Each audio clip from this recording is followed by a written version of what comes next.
to the whole place here, Sam Kennedy. We got a lot of Dana-Farber doctors around here, so you and I probably should not refer to each other as doctor today. Already. We are just on a different level. We're a different level. Our expertise is limited to orthopedic injuries, and with those, we don't even know what we're talking about. So it's all good. But listen, obviously, it's incredible. This is 24 years old and over $80 million donated. We just went over $3 million. The longest-running partnership between a sports franchise and a charitable organization in the country started in 1953, and you've been able to watch it grow. It's extraordinary. It's really amazing. You think about 73 years old. As you said, no professional sports team has had a relationship like it, and it was really a priority.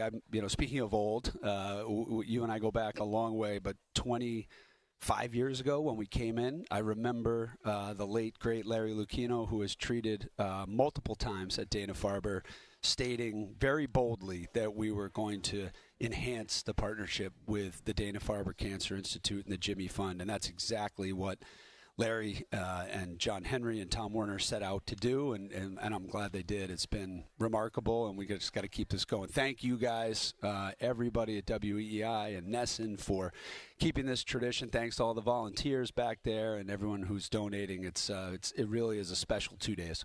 Big and small people step up.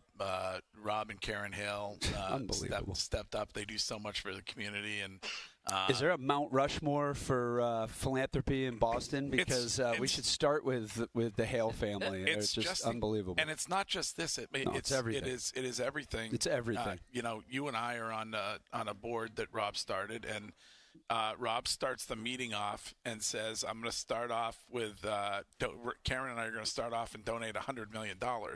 This is to Children's Hospital. Yeah. Greg and I walked out the side door. No, I always describe it. It was like the Simpsons, and the bush. Oh yeah. Homer's going into the bush. You and I were like Homer backing into the bush. We're like, sorry, we're not on that level, but they give so much to the community. It's incredible. So we're all so lucky to live here, and I mean it really is the most incredible place to live and to work. And we have our sports and all the amazing things in Boston. But if you're lucky enough to be here, and for this disease has affected everybody sitting up here, everybody listening, and when it hits you, when it hits home. It's the scariest thing in the world, and we all have a responsibility to do everything we can. So you said it. Big donations are great, but small donations are equally appreciated. We just need them en masse. We need everyone. Give as often as you can, any amount. Let's keep those totals going. Try to get back over that 5 million mark.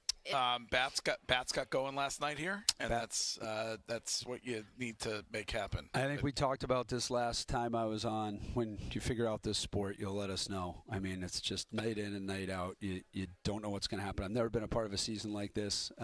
Anything like it, right? This is bizarre. No, 25 years, and we've seen a lot, Chris, but I have never seen such frustrating, maddening performance in the beginning of the season. Then the exhilarating July was just incredible, and then we scuffled the last couple series, and then it was great to see us get back on track last night.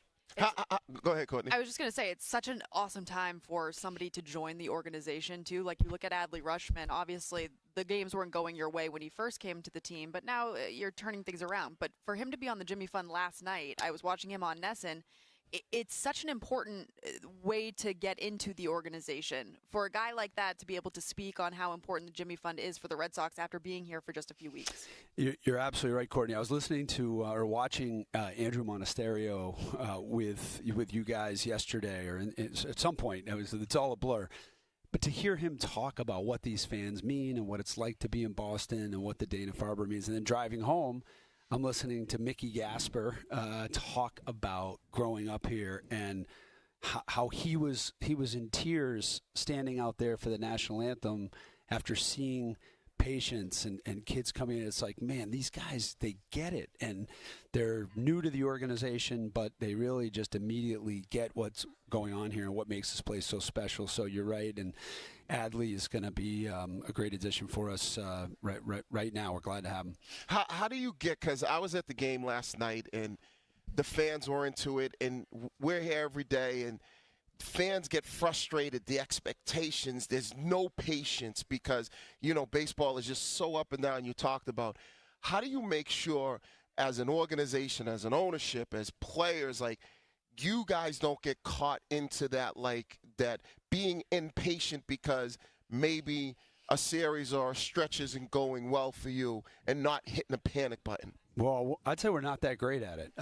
We are emotional and passionate. Our baseball operations group have to be dispassionate and really think about the short term and the long term. That's our collective job. But I'm lying to you if I sit there and tell you we don't get too high or too low. You want to be consistent, but it's so personal. It means so much. And I don't know, maybe as we're getting older, you appreciate every single day that we have the opportunity to work here. I come in here every morning, 25 years, and just you never, ever take it for granted. So it's really tough, Wiggy. And the one thing I do know is after 30-plus years in baseball, after 162 games, like, you are who you are, right? I mean, we thought coming out of spring training this was a team that was going to be in the postseason, and we'd be good enough to take that next step in October, whatever that means,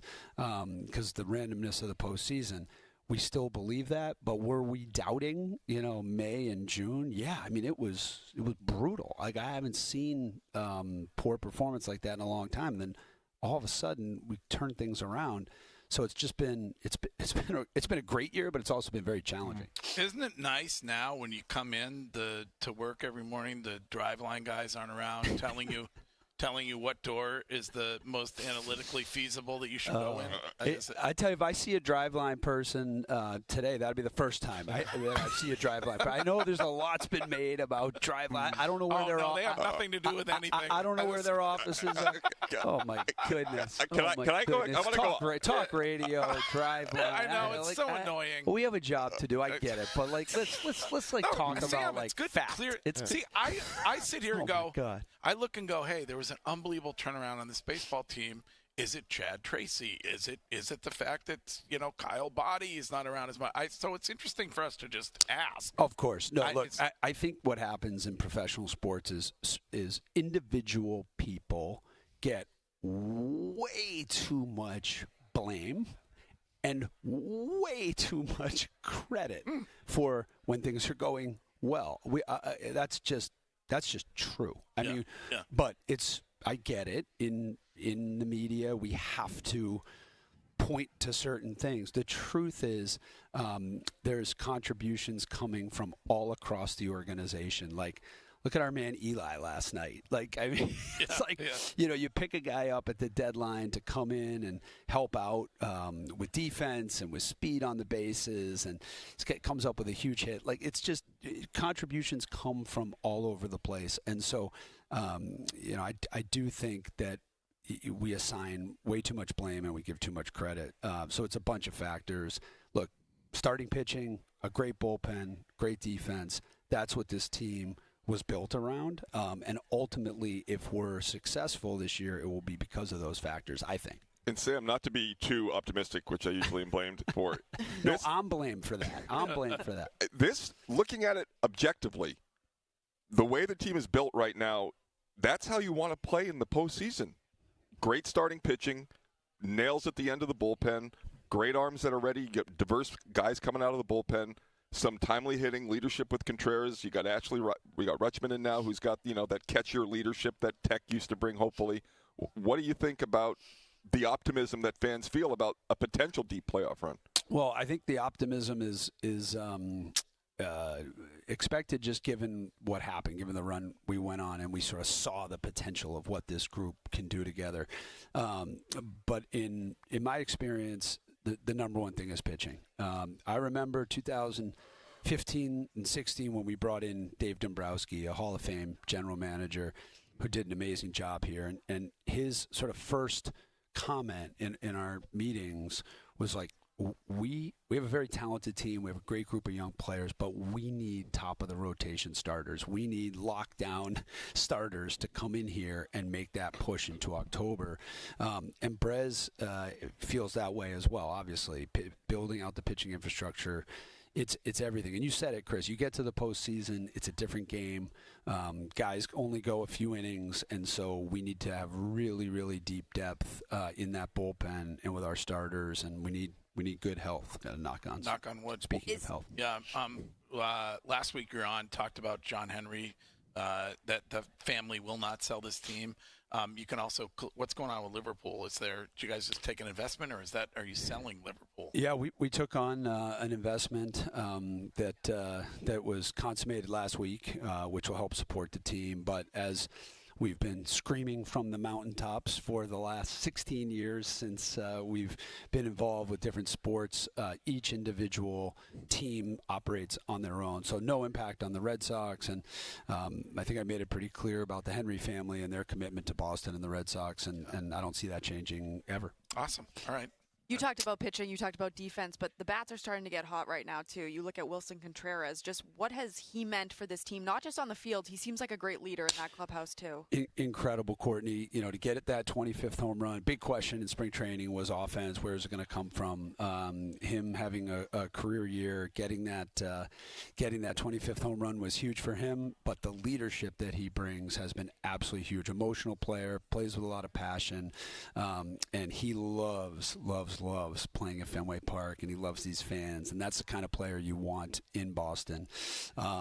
And before you kick me out of here, by the way, can I just say that this disease has, it's affected all of us, but I want to give a shout out. My best friend from high school, we lost to a glioblastoma diagnosis, 2013, Ben Crawford. He lived through that season. He passed in 2015, but Lori Glimpshire and Lisa and everybody at Dana-Farber were so helpful. And anyway, my incredible wife, Amanda, and my two kids, Jimmy and Allie, who are not kids anymore, they're adults. We want to contribute to the Partners Foundation.